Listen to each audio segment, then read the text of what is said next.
Speaking of what you were mentioning now with Matthijs de Ligt at the back, Stewart, is this a new opportunity for the youngster that didn't do as well as expected at Juventus?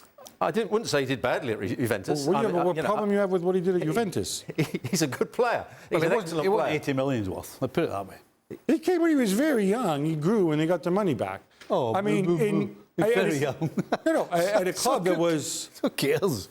Well, he was on his way to developing. I still think when he was at Ajax, we thought he was going to be the best central back in the world. You know. Yeah, but what, at 21, you thought that? Yeah, still. Yeah, we thought that at 21. When you're getting into the national team at 17 and 18 and you're putting in great performances in the Champions League and everybody wants you, you expect by 21, 22, he might be up with with Van Dijk.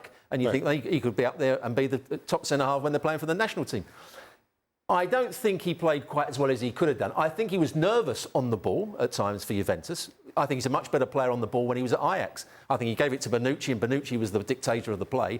De Ligt has now got to be the dictator of the play from the back for Bayern, which I think he can do. I know Stevie thinks he's not particularly good on the turn. I think he's a lot better on the turn than Stevie gives him credit for. I think he's quite a good athlete. I think he's good in the air, determined in the air. He reads the game exceptionally well. The problem he might have is the tactics that Nagelsmann used and Hansi Flick before that, where they were playing such a high line and not even worrying what was in behind them. That's a dangerous game to play if you haven't played it, which they didn't do at Juventus. I just think when we talk about all these great central defenders and where they are, I go back and say, hey, why don't we go back and see what these guys were doing when they were 21, 22 years old? You know, you go look the Muppets that Virgil van Dijk was playing against when he was 21 and 22. I don't even know if he was at Southampton. Maybe he was even at Celtic, or maybe he moved to Celtic back then. And then you look what he developed into. And I think there's a lot of players who are like that. But there's also players that come up very quickly and do very well at 17, 18, 19, 20. He came up very quickly at Ajax, where they throw kids in very, very early. And he had that good run, and people could see he had the tools. But I personally think after those seasons at Juventus in difficult situations, with managers changing every year, with the club being a bit of a zoo, the fact that he's working every day with Bonucci and Chiellini is going to make him a better player. Now he gets the Nagelsmann experience. He's got the Ajax grounding.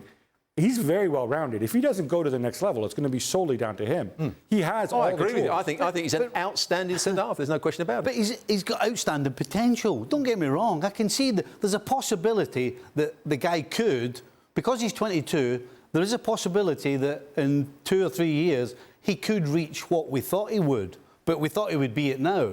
But rightly or wrongly, he gets judged on because they just spent nearly 80 million on him. And when you're spending 80 million, you better be buying somebody who's nearly the finished product, if not the finished product. That's fine. No, I take your point. I have a bit of an issue when people make it seem as if, you know, he has had the Harry Maguire experience at Juventus when he really hasn't. No, just all those stupid handballs he gives away. Thanks so much for watching ESPN on YouTube. And for more sports highlights and analysis, be sure to download the ESPN app. And for premium content and live streaming, subscribe to ESPN Plus.